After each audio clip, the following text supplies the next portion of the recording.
Looking at this picture, you would never guess that the only form of communication when she was younger was a clicking noise or a child pointing to their mouth. This is a form of communication that children have when they have a disability called apraxia.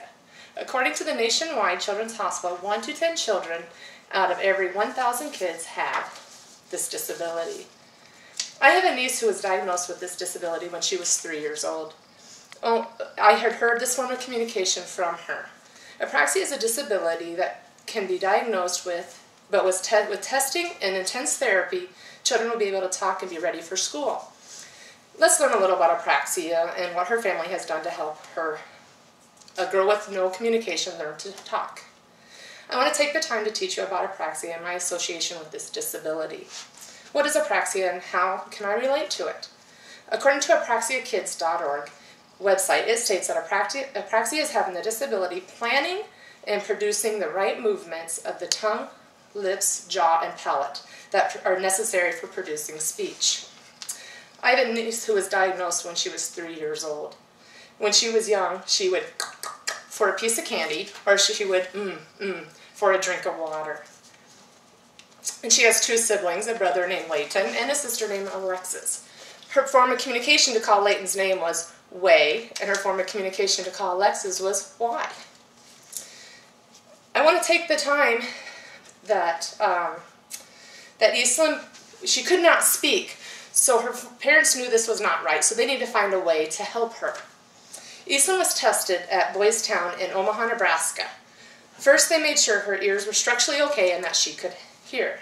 She was then sent on to the pathologist.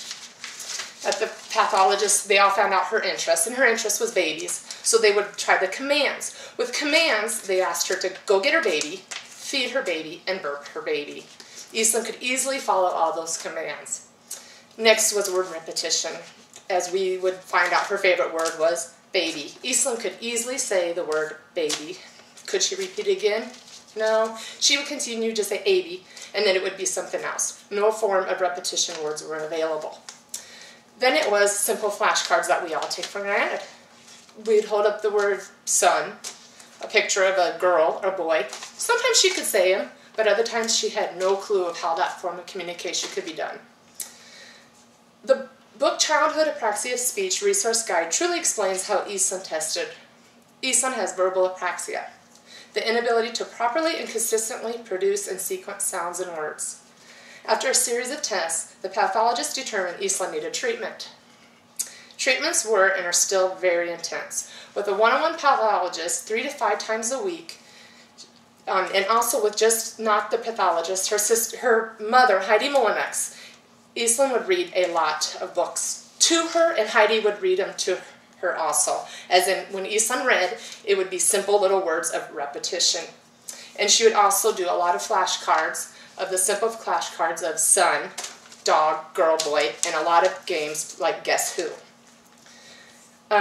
Another would be actual words, such as her dog Hottie. She could name her dog Hottie, and then it would be sitting. So she'd hold up a picture of Hottie, and the dog would be sitting. So her simple sentences would be Hottie sitting. Learning 3-syllable words was very difficult for Eastland. She would actually learn those backwards. Try to say this word, trampoline. Any of us would break it up, tramp, pull, lean. Not Eastland.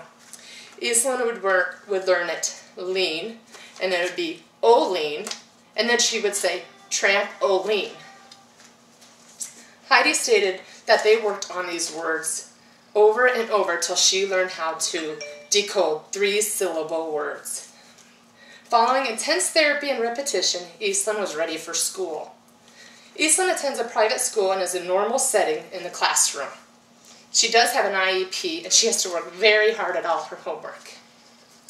After asking Eastland if she likes speech, Eastland stated she really misses her recesses, and that is because she has to leave her school and attend speech therapy daily. In conclusion, so little is known about apraxia by the experts, but with intense treatment it can be helped. Today, we learned a little about apraxia, what kind of testing can be done, what treatments she has been done to prepare for school. Next time you see a child making noises or pointing, you can either think of them as being lazy and they don't want to talk, Or maybe they have a disability. This is Eastland today. She's 11 years old, and it's a joy seeing a little girl go from clicking and pointing to being able to hold a full conversation.